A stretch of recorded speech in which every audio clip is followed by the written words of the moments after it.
ಇವತ್ತು ward number 2ರಲ್ಲಿ ನಮಸ್ತೆ ಚಿಕ್ಕಬಳ್ಳಾಪುರ.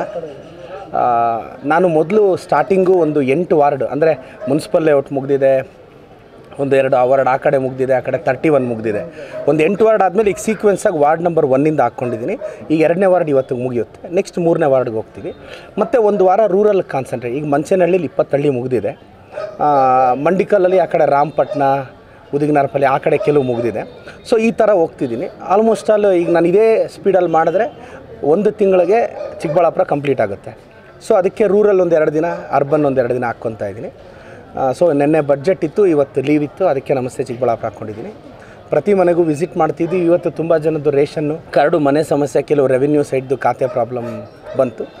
ಅದನ್ನು ಆಲ್ಮೋಸ್ಟ್ ಆಲ್ ಪರಿಹರಿಸೋ ಪ್ರಯತ್ನ ಪಡ್ತಿದ್ವಿ. ಆಗುತ್ತೆ ಅಂತಲೂ ಭಾವಿಸಿದ್ವಿ. ಇಲ್ಲ ಅಲ್ಲಿ ನೋಡಿ ಸರ್, ಅಲ್ಲೇನಾಗಿದೆ, ಆ ಕಡೆ ವಾರ್ಡ್ ನಂಬರ್ 2 ಅಲ್ಲಿ 180 ಮನೆ ರಾಜಕಾಲುವೆ ಮೇಲೆ ಇದೆ. ಅದಕ್ಕೆ ನೋಟಿಸ್ ಹೋಗಿದೆ. ಯಾರೋ ಒಬ್ಬರು ಲೋಕಾಯುಕ್ತದಲ್ಲಿ ಕೇಸ್ ಹಾಕಿದ್ರು. ಸರ್ಕಾರದ ಜೊತೆ ಚರ್ಚಿಸ್ತಾ ಇದ್ದೀನಿ. ಸದ್ಯಕ್ಕಂತೂ ಅವ್ರಿಗೆ ಸಮಸ್ಯೆ ಆಗಲ್ಲ. ಆ 180 ಜನ ಮನೆಗೂ ಏನಾದರೂ ಸ್ಲಮ್ ಬೋರ್ಡಲ್ಲಿ ಮನೆ ಕಟ್ಕೊಟ್ಟು ರಾಜಕಾಲುವೆನ ತೆರವು ಮಾಡ್ಬೋದಾ ಅಂತ ಯೋಚನೆ ಮಾಡ್ತಿದ್ದೀನಿ. 180 ಮನೆಗೆ ನೋಟಿಸ್ ಇದೆ. ಬಟ್ ನಮ್ಮ ಹತ್ರ ಸ್ಲಮ್ ಬೋರ್ಡಲ್ಲಿ ಈಗಾಗಲೇ 600 ಮನೆ ನಮ್ಮ ಹತ್ರ ಅವೈಲೇಬಲ್ ಇದೆ.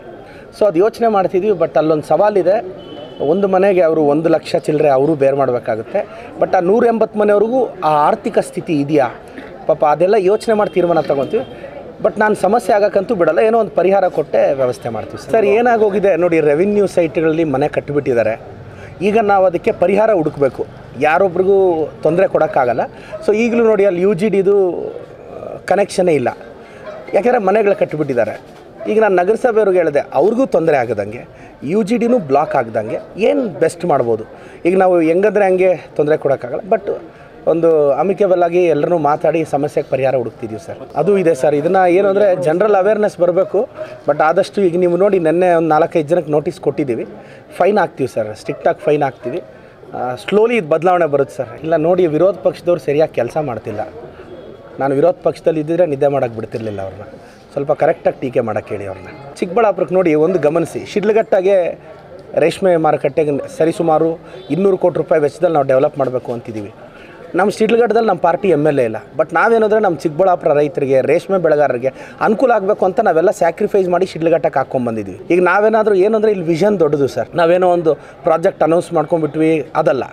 ನಾವು ವಿಷನ್ ಇಟ್ಕೊಂಡು, ನಾವು ದೂರದೃಷ್ಟಿ ಇಟ್ಕೊಂಡು ಕೆಲಸ ಮಾಡ್ತಿದ್ದೀವಿ. ಅದಕ್ಕೆ ಈಗ ರೇಷ್ಮೆ ಮಾರುಕಟ್ಟೆ ಅದಾಗಬೇಕು. ಅದಾದಮೇಲೆ ಮುಂದಿನ ವರ್ಷದಲ್ಲಿ ನಮಗೆಲ್ಲ ಒಲಿಯುತ್ತೆ. ಮತ್ತು ಎತ್ತಿನೊಳೆ ನೋಡಿ, ನನಗೆ ನಂಬಿಕೆ ಇದೆ ಒಂದು 2 ವರ್ಷದಲ್ಲಿ ಫಿನಿಷ್ ಆಗುತ್ತೆ ಅಂತ.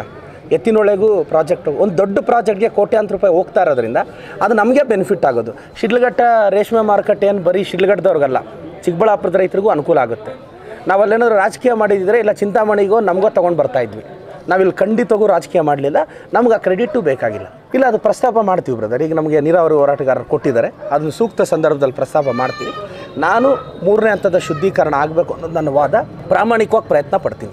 ಅದು ಸ್ಲೋಲಿ ನನಗೆ ಗೊತ್ತಿರೋ ಪ್ರಕಾರ ಟೈಮ್ ತೊಗೊಳ್ಳಿ ಸರ್. ಯಾಕೆಂದರೆ ಈಗಾಗಲೇ ಒಂದು 300 ಕೋಟಿ ಪೆಂಡಿಂಗ್ ಇದೆ ಸರ್. ಈಗ ಕಾಂಟ್ರಾಕ್ಟ್ರಿಗೆಲ್ಲ ನಾವು ಭರವಸೆ ಕೊಟ್ಟು, ಸರ್ಕಾರದಲ್ಲಿ ಮುಖ್ಯಮಂತ್ರಿಗಳಿಂದ ಅಶ್ಯೂರೆನ್ಸ್ ಕೊಟ್ಟು, ಸರ್ 1 or 2 ಇಯರ್ಸಲ್ಲಿ 300 ಕೋಟಿ ರಿಲೀಸ್ ಮಾಡ್ತೀವಿ ಅಂತ ಅವ್ರನ್ನ ಕನ್ವಿನ್ಸ್ ಮಾಡಿ ಕಾಲೇಜ್ ಸ್ಟಾರ್ಟ್ ಮಾಡಿದ್ದು. ನಾವು ಕಾಂಟ್ರಾಕ್ಟ್ರಿಗೆ ಇನ್ನೂ 300 ಕೋಟಿ ಕೊಡಬೇಕು. ಅದು ಸ್ಟಾರ್ಟ್ ಆಗುತ್ತೆ. ನೆನ್ನೆ 10 ರೋಪ್ 10 ಕಡೆ ಕೇಬಲ್ ಕಾರ್ಗೆ ಇದಕ್ಕೆಲ್ಲ ಡಿಕ್ಲೇರ್ ಆಗಿದೆಲ್ಲ. ಬಟ್ ಅದು ಮೊದಲೇ ಸ್ಯಾಂಕ್ಷನ್ ಆಗಿದೆ ಬ್ರದರ್. ಅದು ಪಬ್ಲಿಕ್ ಪ್ರೈವೇಟ್ ಪಾರ್ಟ್ನರ್ಶಿಪ್ಪು. ರೋಪ್ವೇಗೆ ಪಬ್ಲಿಕ್ ಪ್ರೈವೇಟ್ ಪಾರ್ಟ್ನರ್ಶಿಪ್ಪು, ಪ್ರೈವೇಟ್ ಸೆಕ್ಟರವ್ರು ಡೆವಲಪ್ ಮಾಡ್ತಿದ್ದಾರೆ.